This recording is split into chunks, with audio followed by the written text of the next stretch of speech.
বিসমিল্লাহির রহমানির রহিম। আসসালামু আলাইকুম। আজকের ভিডিওতে আমরা আলোচনা করব ইসলামের একটি গুরুত্বপূর্ণ স্তম্ভের উপর, যাকাত এবং দানের গুরুত্ব। আপনি হয়তো জানেন, যাকাত এবং দান শুধু দরিদ্রদের সাহায্য করার মাধ্যম নয়, এটি আমাদের আত্মাকে শুদ্ধ করার, সমাজকে সুন্দর করার এবং আল্লাহর কাছে আমাদের মর্যাদা বাড়ানোর একটি মাধ্যম। আল্লাহ তাআলা বলেন কোরআনে, আপনার সম্পদ থেকে যাহা সম্ভব দরিদ্র ও প্রয়োজনমন্দদের জন্য ব্যয় করুন। সূরা আল বাকারা 275। চলুন বিস্তারিত জেনে নিই কেন যাকাত এবং দান আমাদের এত গুরুত্বপূর্ণ। যাকাত হল ইসলামের 5 স্তম্ভের একটি। এটি আমাদের সম্পদের একটি নির্দিষ্ট অংশ আল্লাহর পথে ব্যয় করার নির্দেশ দেয়। যাকাত সমাজে দরিদ্র ও প্রয়োজনমন্দদের সাহায্য করে।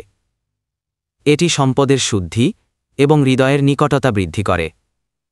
নবীজি সাল্লাল্লাহু আলাইহি ওয়াসাল্লাম বলেছেন, যে ব্যক্তি যাকাত দেয়, আল্লাহ তার সম্পদ বৃদ্ধি করেন। উদাহরণ, যদি একজন ব্যক্তি বছরে 10,000 টাকা উপার্জন করেন এবং 2.5% যাকাত দেন, আল্লাহ সেই ব্যক্তির সম্পদে বরকত আনবেন এবং অন্য কোনো খারাপ দিক থেকে রক্ষা করবেন। যাকাত শুধু অর্থ নয়, এটি আমাদের মন ও হৃদয়কে দয়ালু এবং সহযোগিতার জন্য প্রশিক্ষিত করে। দান মানে হল স্বেচ্ছায় সাহায্য করা। এটি শুধু ধনী মানুষের জন্য নয়, যে কেউ তার সামর্থ্য অনুযায়ী দান করতে পারে। দান আমাদের হৃদয়কে বড় করে। এটি সমাজে ভালোবাসা ও সমতা ছড়ায়। সাহাবারা দান করতেন এমনভাবে যেন কেউ জানত না। এটি গোপন দান বা সদকা নামে পরিচিত। নবীজি সাল্লাল্লাহু আলাইহি ওয়াসাল্লাম বলেছেন, সর্বশ্রেষ্ঠ দান হল গোপনে করা দান। দান শুধু অর্থ নয়, আমাদের সময়, সাহায্য, জ্ঞান বা ভালো কাজও দান হিসাবে গণ্য হয়। উদাহরণ, একজন ব্যক্তি যদি দরিদ্র শিশুকে শিক্ষা দেওয়ার সুযোগ দেয়, সেটিও আল্লাহর কাছে দান হিসাবে গ্রহণ হয়। যাকাত ও দান সমাজে সমতা এবং বন্ধুত্ব বাড়ায়। দরিদ্ররা সাহায্য পায়।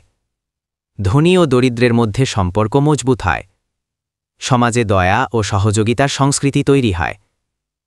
একজন সাহাবী বলেছিলেন, যখন তিনি দান করতেন, সমাজে সব ধরনের দ্বন্দ্ব কমে যেত। মানুষ একে অপরের প্রতি সহানুভূতিশীল হয়ে উঠত। সুতরাং যাকাত ও দান শুধু আল্লাহর সন্তুষ্টির জন্য নয়, বরং সমাজকে সুন্দর করারও একটি মাধ্যম।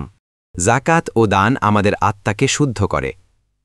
আমাদের অহংকার, লোভ ও স্বার্থপরতা কমে। আল্লাহর প্রতি ভক্তি ও বিশ্বাস বাড়ে। আমাদের হৃদয়কে নম্র করে এবং আমরা ধন বা সাফল্যের প্রতি অতিরিক্ত আত্মমুগ্ধ হই না।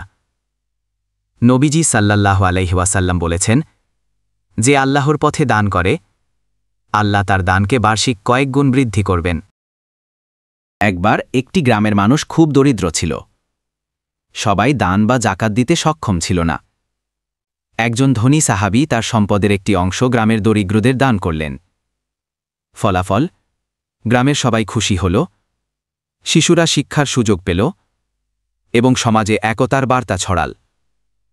এই গল্প থেকে আমরা শিখি, একটি ছোট দানও বড় পরিবর্তন আনতে পারে। প্রিয় দর্শকবৃন্দ, যাকাত ও দান শুধু দরিদ্রদের সাহায্য নয়, এটি আমাদের আত্মাকে শুদ্ধ করে এবং আল্লাহর কাছে মর্যাদা বৃদ্ধি করে।